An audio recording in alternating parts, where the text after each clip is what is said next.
사랑하는 성도 여러분, 하나님의 평강이 가득 넘치시길 바랍니다. 오늘 우리가 함께 대할 말씀은 창세기 4장 25절 말씀입니다. 아담이 다시 자기 아내와 동침하였다. 마침내 그의 아내가 아들을 낳고 말하였다. 하나님이 가인에게 죽은 아벨 대신에 다른 씨를 나에게 허락하셨구나. 그의 아내는 아이의 이름을 셋이라고 하였다. 하나님이 굳이 사람을 둘로 나눈다고 하신다면 이 땅의 사람은 하나님을 예배하는 자들과 하나님을 예배하지 않는 자, 이 둘이 될 것입니다. 요한계시록에서는 양과 염소가 되고 또 예수님은 알곡과 가라지로 표현하셨습니다. 결국 하나님께서 사람에게 기대하시고 소망하시는 것은 하나님을 예배하는 공동체가 되어지는 것입니다. 하나님 나라가 되는 것입니다.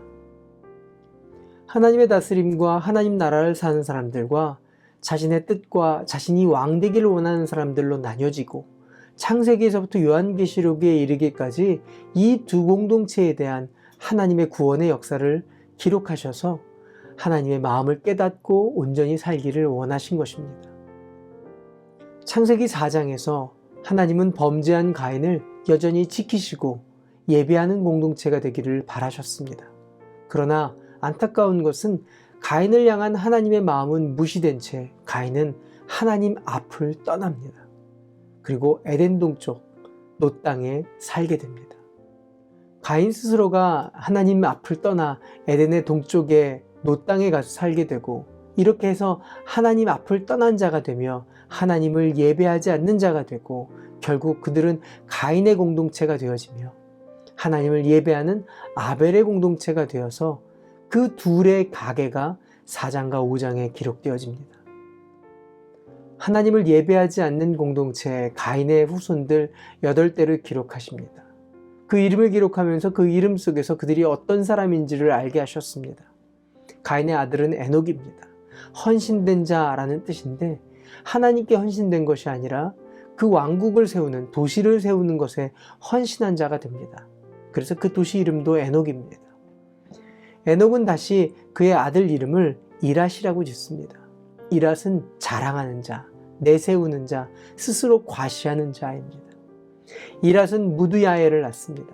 무드야엘은 하나님께 매맞는 자입니다. 무드야엘은 무드사엘을 낳습니다. 지옥이라는 뜻을 갖고 있습니다.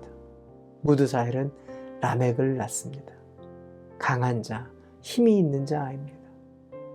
하나님을 믿고 의지해야 하는데 그것이 아니라 힘을 예배하고 힘을 의지하는 자라는 뜻입니다.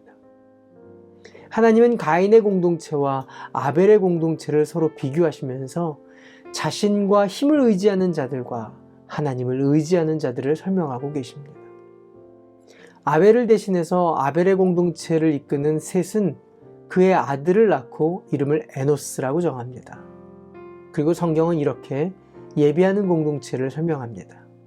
셋도 아들을 낳고 아이의 이름을 에노스라고 하였다.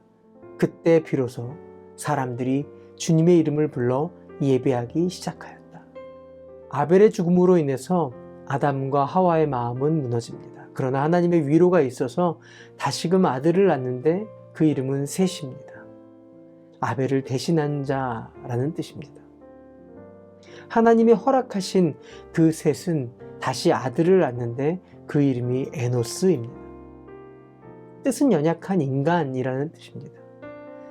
예배는 연약한 인간에게 주님의 이름을 부르게 하셔서 살 수 있는 힘을 얻게 하는 것입니다. 사람 자체의 소망이 있는 것이 아니라 연약한 인간이 하나님을 부르며 예배할 때에 소망이 있게 되는 줄 믿습니다. 나아가 산제물 되신 그리스도를 예배할 때 연약한 인간 가운데 구원의 소망이 있게 되는 줄 믿습니다. 힘을 예배하는 자는 무너지지만 하나님을 예배하는 자에게 하나님의 의와 평강과 기쁨이 회복되는 줄 믿습니다.